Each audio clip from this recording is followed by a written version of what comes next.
May 13th, 2023. Well, as we observe situation in the Ukraine war, it looks to me like the Ukraine offensive is beginning. Now, we'll have to see what level this offensive goes, but I think that I know that a few days before anything really happened, the Russians were predicting it, and it seems as if it's now underway, in my opinion. I mean, the comments of President Zelensky a couple of days ago that talking about they may not be able to do the offensive and they don't want to lose too many people, that kind of thing.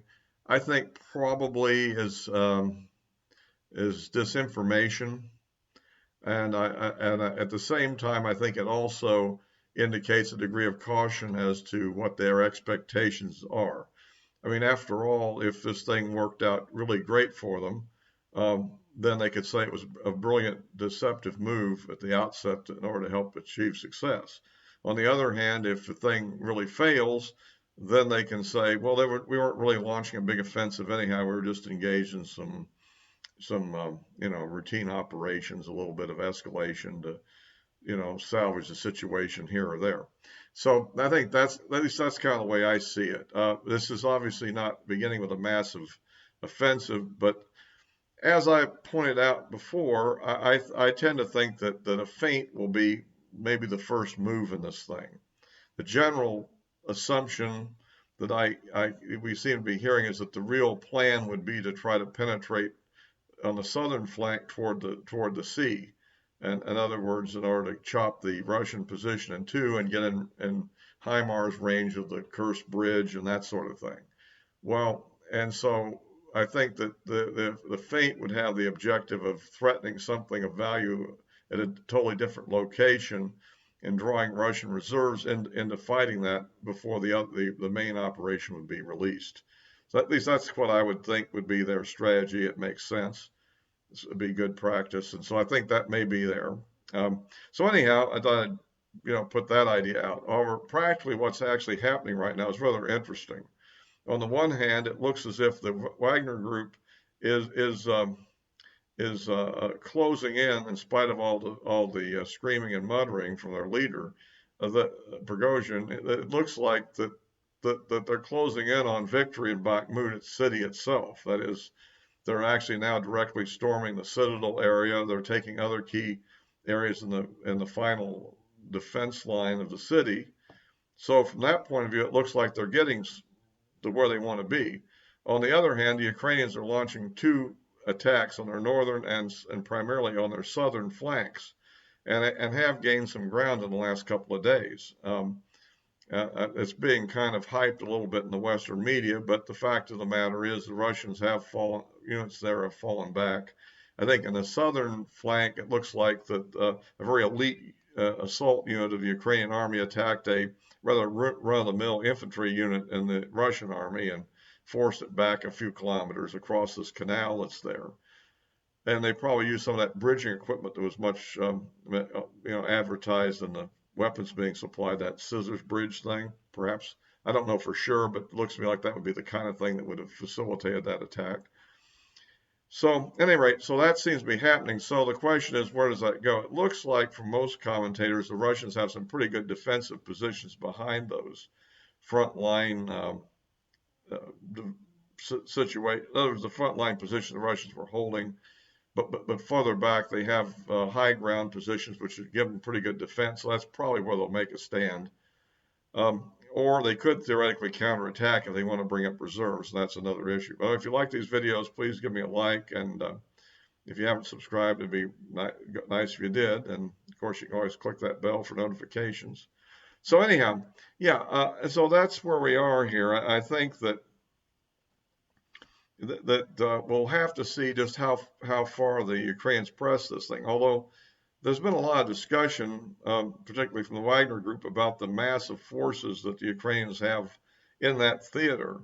So if they commit them there, they could seriously be trying to do a double envelopment of the Wagner group in Bakhmut, and effectively it'd be almost reverse of what happened to the Germans at Stalingrad on a much smaller scale, of course, in World War II, where the Germans were on the verge of completely taking Stalingrad, at least to the river, and then the Russians launched a double envelopment and trapped the German Sixth Army there. If you know your World War II history, so. But it's unclear whether they can really penetrate that far. And again, this will maybe draw out some Russian reserves and see what they really have. Or the other possibility is they could commit air power to attacking trying to neutralize these attacking forces. I mean, so far the Russians have been very careful with their air power not to take many losses. And I would estimate that at this point, they probably have only lost the same number of planes that they probably made during the course of the war right now. But they might have to step up their risk level in order to be effective in countering some of these attacks. So what to see? The action in the South, hasn't really developed yet. But again, the idea would be to lure the Russians into overly committing in the North, and then moving on other front, which is probably where the difference between the Wagner Group's attitude is and the attitude of the Russian high command is, because they're looking at the big picture and saying, we don't want to get too tied down in this thing up here in the northern area around Bakhmut if the major attack were to come in the south. And so I think, and of course, they know more about that than we do about what the real disposition is. The other development that's occurred apparently is that the British have released this supplied a certain number of Storm Shadow missiles to the Ukrainians, and I guess these will be launched from some of their Russian model aircraft. Although I don't know what is exactly involved electronically. I guess it'd have to be some technical assistance to equip the aircraft that launch these things. I assume they're a small cruise missile. It's similar to our JASSM, except that the JASSM is supersonic and this is subsonic.